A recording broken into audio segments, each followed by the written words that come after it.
Welcome to NFL Daily Brief, your fast track to today's biggest football stories. Like and subscribe to stay in the game. Here are the brief highlights of today's top stories. Let's preview NFL Week 3 games, picks, predictions, fantasy 10 factors and nuggets to know.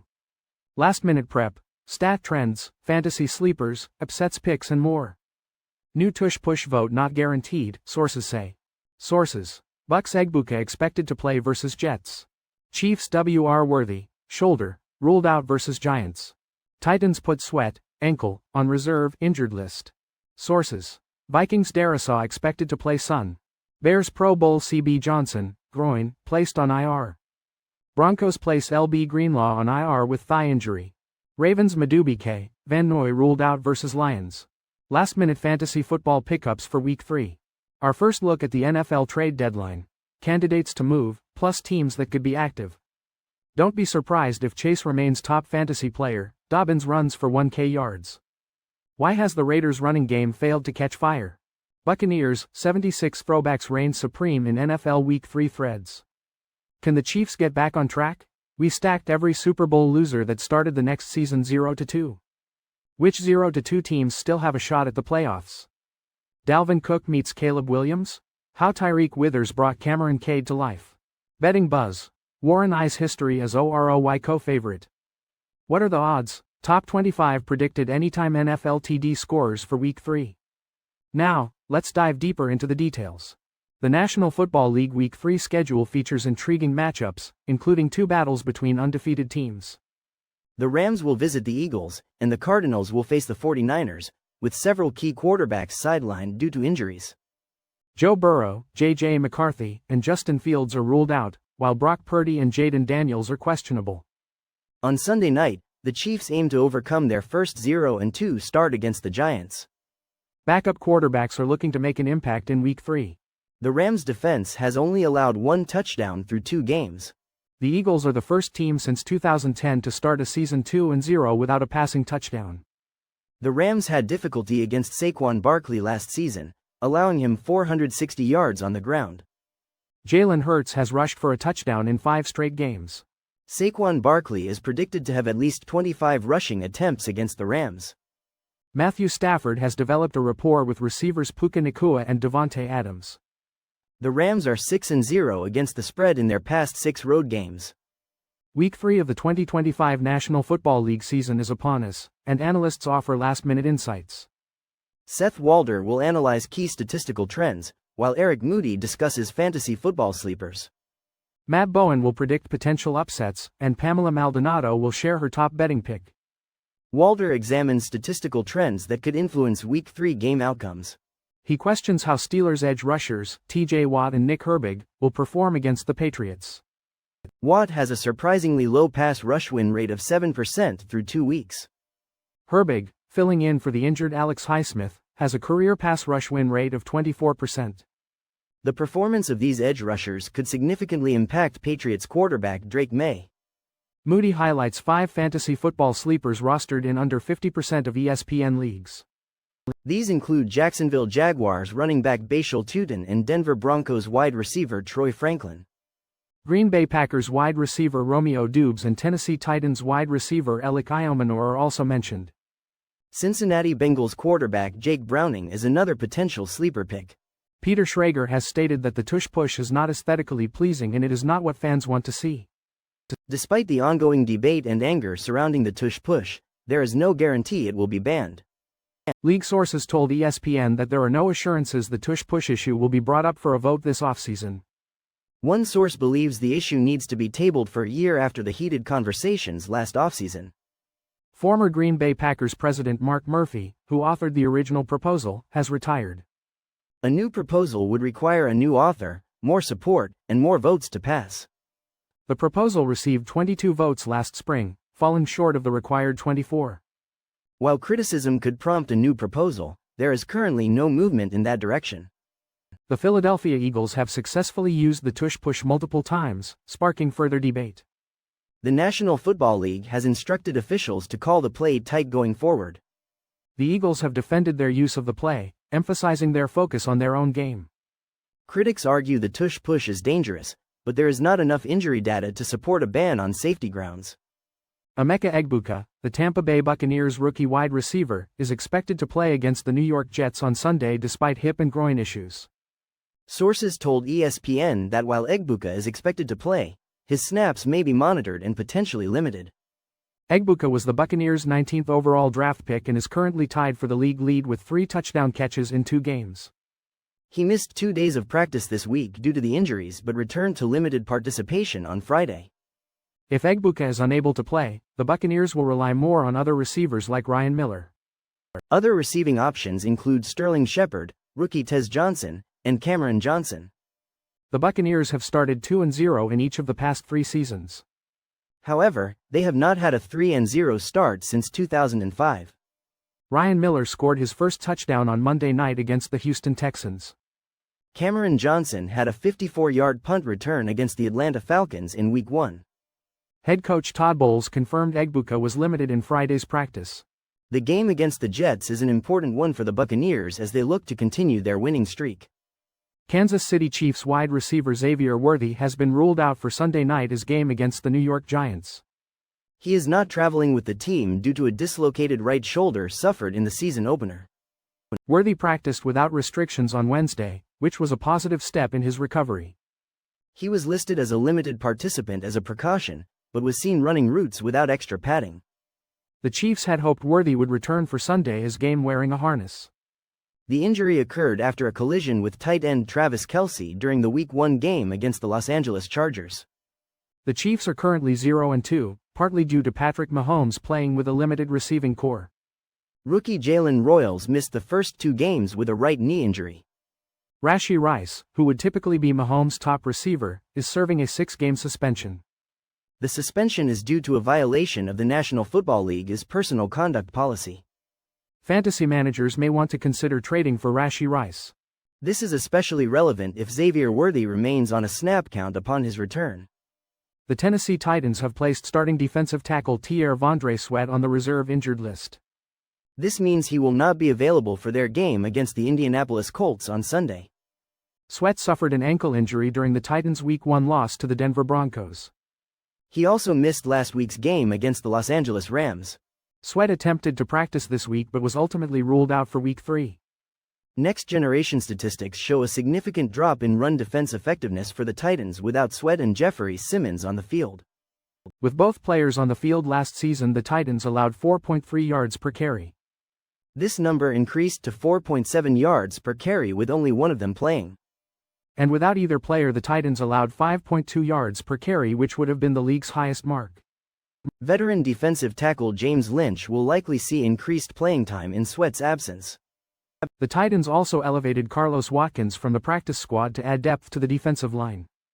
Colts running back Jonathan Taylor had a strong performance against the Titans in their last meeting, rushing for 218 yards. Christian Darrisaw and Harrison Smith, listed as questionable, are expected to play against the Cincinnati Bengals on Sunday. This news comes from sources who spoke with ESPN reporter Adam Schefter on Saturday. Darrisaw is returning from a torn anterior cruciate ligament and medial collateral ligament in his left knee. He sustained this injury last season and is now ready to make his season debut.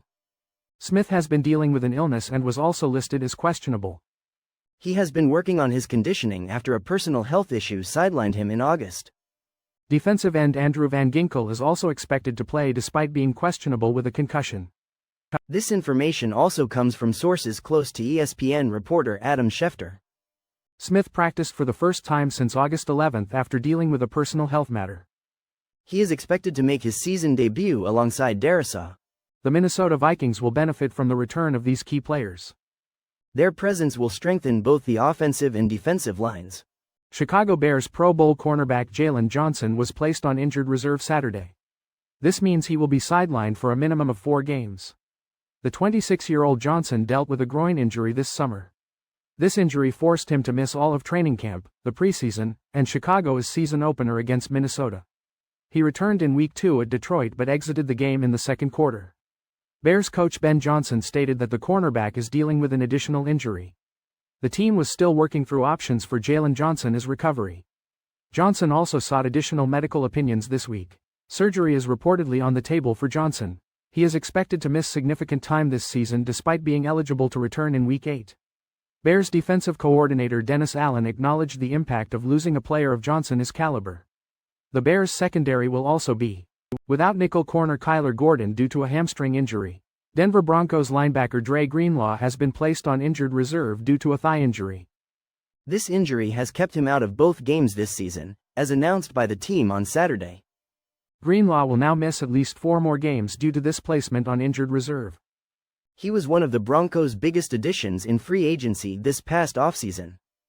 Greenlaw did not participate in the offseason program due to a previous thigh injury suffered while training.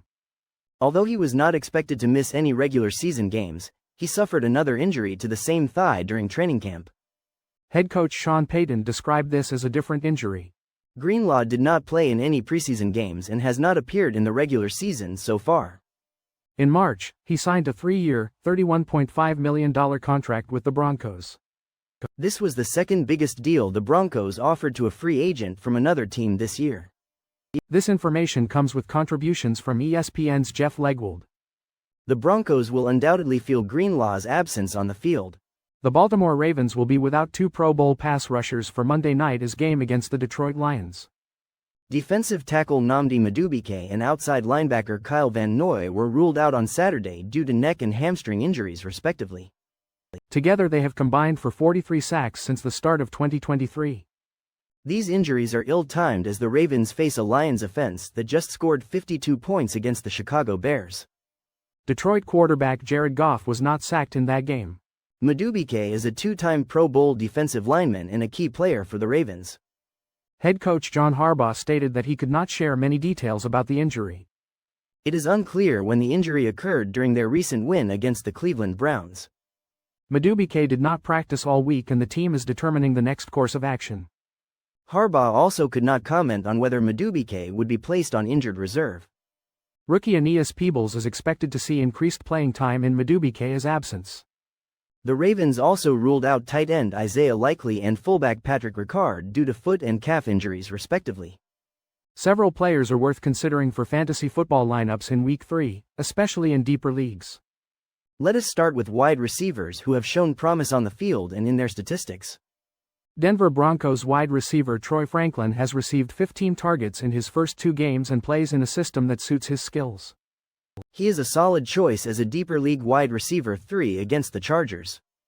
Alec Iomanor of the Tennessee Titans has also been targeted consistently, receiving at least 6 targets in each of his first 2 games. With his size and speed, Iomanor has the potential to become a reliable target for quarterback Cam Ward. In Carolina, Hunter Renfrow has PPR upside due to the Panthers' pass-heavy offense led by Bryce Young. Renfrow is a valuable slot option for Young and has already shown he can still create separation for touchdowns. At running back, Bashal Tutin of the Jacksonville Jaguars has emerged as the number 2 option behind Travis Etienne Jr. Tutin has shown explosive movement and playmaking ability, making him a viable fantasy option even with limited touches. Tyler Algier of the Atlanta Falcons is another running back to consider due to his consistent volume of carries. He could see even more touches if the Falcons gain a lead against the Panthers. Finally, at tight end, Harold Fannin Jr. of the Cleveland Browns has shown consistent usage and target volume in the Browns' offense. He is a reliable option for deeper leagues, especially given his ability to create after the catch. The National Football League trade deadline is weeks away, but teams are already evaluating their rosters and potential moves. Early season performance and injuries can significantly impact a team's strategy for the trade deadline. The Buccaneers, despite being 2-0, have suffered offensive line injuries, potentially motivating them to seek reinforcements. Conversely, the 0-3 Dolphins might become sellers, with players like Tyreek Hill as potential trade candidates. Hill is 31 years old and has no guaranteed money beyond this season, making him a possible trade target. Other players to watch include Marcus Mariota, Travis Etienne, and Jalen Phillips, all playing on their 5th-year options. Teams like the Chiefs, Eagles, and Buccaneers could be active buyers at the trade deadline. The Chiefs need wide receiver help, while the Eagles may look to bolster their defense. The Buccaneers likely need offensive line help due to recent injuries. Teams like the Browns, Dolphins, and Saints, currently 0-2, could be sellers at the deadline. Wildcard factors include injuries, surprise contenders, and scheme fit discrepancies. Salary cap space also plays a crucial role in which teams can afford to acquire players. Ja'Marr Chase was the top flex-eligible scorer in PPR formats last season, second overall only to Lamar Jackson. Despite Joe Burrow's injury, Chase has the potential to remain a top fantasy player. Backup quarterback Jake Browning performed well in relief of Burrow in 2023, finishing as a top 10 fantasy quarterback in 5 of the final 6 weeks. While Chase's production dipped during Browning's stint, he still had a standout game against Jacksonville. It is important to consider both Chase's talent and Browning's capabilities when evaluating Chase's fantasy outlook. Justin Herbert has the potential to be a top 10 fantasy quarterback, but the Chargers' offense may focus more on running the football. Jalen Hurts will likely throw more as the season progresses, but he is not expected to exceed 3,000 passing yards or 20 passing touchdowns. Caleb Williams is expected to perform better in upcoming games, making him a potential quarterback one option. J.K. Dobbins has the potential to rush for 1,000 yards this season, despite being a late signing. Dobbins is currently on pace for over 1,000 rushing yards based on his early season performance. Ashton Jeanty has not had much opportunity to run, but his volume is expected to increase. TreVeyon Henderson has a promising future, but Ramondre Stevenson will likely see more playing time due to his superior pass blocking skills. Zay Flowers is currently a top wide receiver option and could maintain this status even with a reduced target share. Mark Andrews is experiencing a decline in production and is being dropped by many fantasy managers. The Las Vegas Raiders intended to establish a strong running game this season, but their ground attack has been surprisingly ineffective. Through 2 games, the Raiders rank poorly in rushing attempts, yards per game, and first downs, mirroring their struggles from the previous season. Several factors contribute to this issue, including inconsistent run blocking and the utilization of rookie running back Ashton Jeanty. Head coach Pete Carroll and offensive coordinator Chip Kelly both emphasize the importance of a strong running game and want to see more from Jeanty. Jeanty showed promise with a 13-yard run in the game against the Los Angeles Chargers, but his usage has been limited. Kelly attributes Jeanty's reduced playing time to game situations, particularly the need to rely on passing plays when trailing. Despite limited opportunities, Jeanty is currently leading rookie running backs in carries and is second in rushing yards. He remains confident that his performance will improve as the season progresses. Kelly explained that the team is being cautious with Jeanty's workload to prevent injuries throughout the long season. He compared Jeanty's situation to his experience managing running backs at Ohio State, where carries were split to maintain player health. Carroll expects Jeanty's workload to increase in the coming weeks, aiming for around 20 carries per game. Jeanty welcomes the increased responsibility and anticipates more significant contributions to the offense. However, improving the run game will require more than just increased carries for Jeanty. The offensive line's performance has been a major factor in the Raiders' rushing struggles, and they need to improve their run blocking significantly. The Tampa Bay Buccaneers are wearing their original white uniforms from 1976 for their home opener and 50th NFL season. These uniforms feature orange numbers outlined in red, with a matching stripe on the helmet and sleeves. The Jacksonville Jaguars are bringing back their Prowler throwbacks against the Houston Texans. This uniform features a jaguar on the sleeves and a triple-color stripe on the white pants. The San Francisco 49ers and the New England Patriots will also be wearing their classic throwback uniforms. The Baltimore Ravens will wear all black for Monday Night Football. The New Orleans Saints are going with an all-white color rush look against the Seattle Seahawks. The Cleveland Browns will wear an all-brown alternate helmet with a matching uniform for the first time. Many other teams are featuring alternate uniforms and color combinations this week. Be sure to check out your favorite team's uniform choice for Week 3. Several teams have already announced their uniform combinations on social media. This includes teams like the Arizona Cardinals, Atlanta Falcons, and many more. The Kansas City Chiefs, following their Super Bowl loss, are currently 0-2, prompting discussion about the so-called Super Bowl loser curse. This is only the 8th time a Super Bowl loser has started the following season 0-2, and the first time for Kansas City since 2014. Let us examine historical precedents to understand the Chiefs' current position and potential trajectory. The 1980 Los Angeles Rams, after losing Super Bowl 14, started 0-2, notably losing to a team that finished with a losing record. The 1999 Atlanta Falcons, after their Super Bowl 33 loss, also began 0-2, hampered by significant injuries. More recently, the 2022 Cincinnati Bengals started 0-2 after their Super Bowl 56 defeat, yet they recovered to finish 12-4. The 1969 Baltimore Colts, after losing Super Bowl III, started 0-2, facing tough competition in the Los Angeles Rams and Minnesota Vikings. The 1984 Washington team, after their Super Bowl XVIII loss, also started 0-2, losing to the eventual Super Bowl participants, the Miami Dolphins and San Francisco 49ers.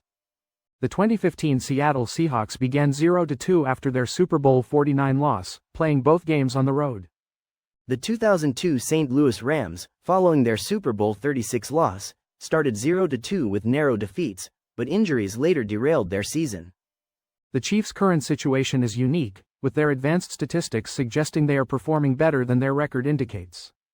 While their upcoming schedule presents challenges, their chances of reaching and winning Super Bowl LX are still statistically viable. The National Football League playoffs effectively begin in September, with teams vying for a spot in the postseason. Starting 0-2 is a significant setback, but 0-3 is almost a guaranteed end to playoff hopes. Since 2002, only a small percentage of teams starting 0-2 have made the playoffs. An even smaller percentage, just over 3%, have recovered from an 0-3 start. 10 teams currently hold an 0-2 record, facing an uphill battle to keep their postseason dreams alive. We will analyze their chances of turning their seasons around and making a playoff push. The Kansas City Chiefs, despite their 0-2 start, still have a reasonable chance according to ESPN's Football Power Index. Their struggles stem from both offensive and defensive inconsistencies. The Chiefs' offense lacks a core strength, struggling to establish a consistent run game or generate explosive passing plays. Their defense is also underperforming, ranking poorly in several key metrics. The Houston Texans, despite close losses in their first 2 games, are facing similar challenges as last season. Their offensive line struggles continue to plague them, hindering quarterback C.J. Stroud. Odell Beckham Jr. popularized the phrase "I am him," and now it is the title of a sports horror film. The film, directed by Justin Tipping and produced by Jordan Peele, explores themes of power, obsession, and mentorship. Tyreek Withers, a former Florida State Seminole walk-on wide receiver, stars as Cameron Cade. The film delves into the question of what happens when the pursuit of greatness turns terrifying. Tipping, a former athlete-turned-filmmaker, aimed to blend the worlds of sports and horror. He sought an actor who could embody the physicality and mindset of a true athlete. Withers played soccer competitively until he was 18 years old.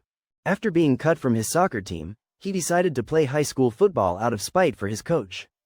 He received an offer from Davidson College but ultimately transferred to Florida State University.